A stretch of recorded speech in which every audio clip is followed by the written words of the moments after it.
jenn@jenn@jenn.com. In today's video, I'm going to show you how to make this cute card. This is the card I'm going to show you how to make.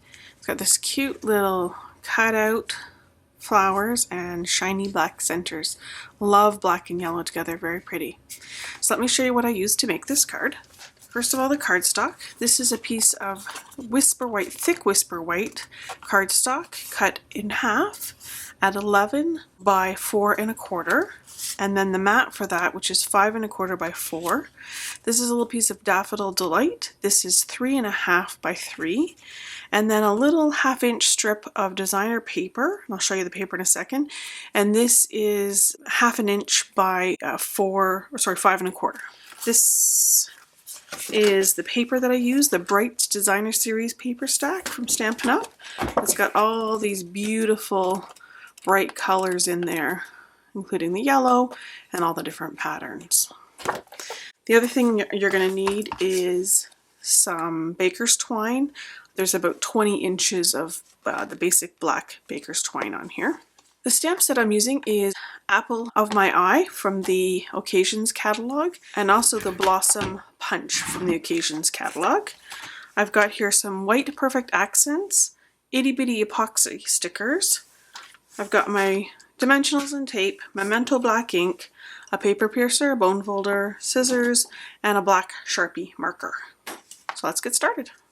The first thing I'm going to do is I'm going to color with my black Sharpie marker my little accent pieces. This is for the center of the card. And so you're just going to take your Sharpie marker and color over it. Make sure you go right around the edges. You could do any color Sharpie marker. I love black. And just because it didn't go small enough, I'm going to grab one of the really small ones here for the smallest flower. Okay, and I'm going to put those aside and let them dry. So I'm going to fold the card base in half.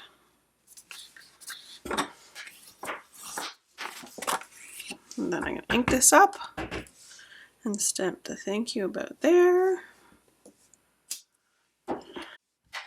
And I seem to have fuzzies on there. Just going to flip it over. It's better.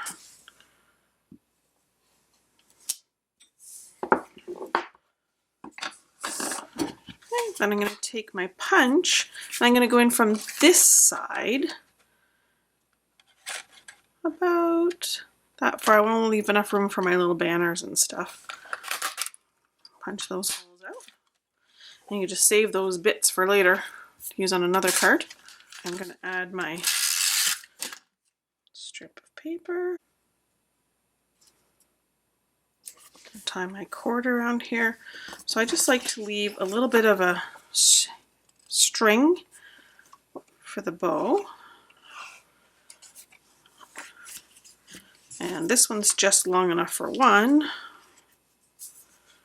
I did wrap this one around here twice so you can decide how much string you have. This is about 20 inches, what I have right here. Needed to be just a little bit longer to wrap around twice.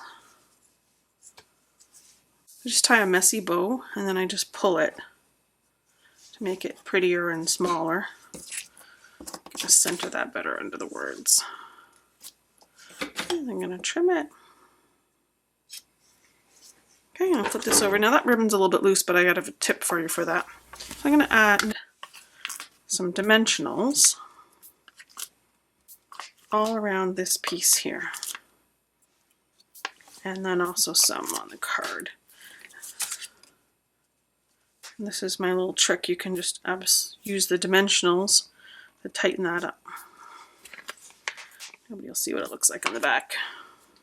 I'll do one more so it doesn't sag in the middle. And then I'll pull these off. And I'm going to add my yellow piece, just making sure that I am covering up those holes. And that's how you get the yellow look from that side. And I'm going to add just a little bit of snail on the back of this piece. The dimensionals will hold the rest of this up. It's going to pop onto here like that. Cool. Just going to give these a little test, make sure there's nothing coming off on my fingers. And I'm going to use my paper piercing tool to lift that up. These are self-adhesive. I seem to have a little fur And that's probably what it is, fur for my kitty on everything. This one here. And you can, I don't know if you can see this in the camera, let me hold it up tight. So you can see it's kind of, doesn't look like it's colored all the way, but once you put it on a piece of paper, it's fine.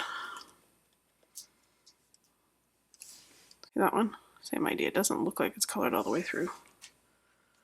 But it is. And just give it a little press down. How's that for a quick and simple thank you card?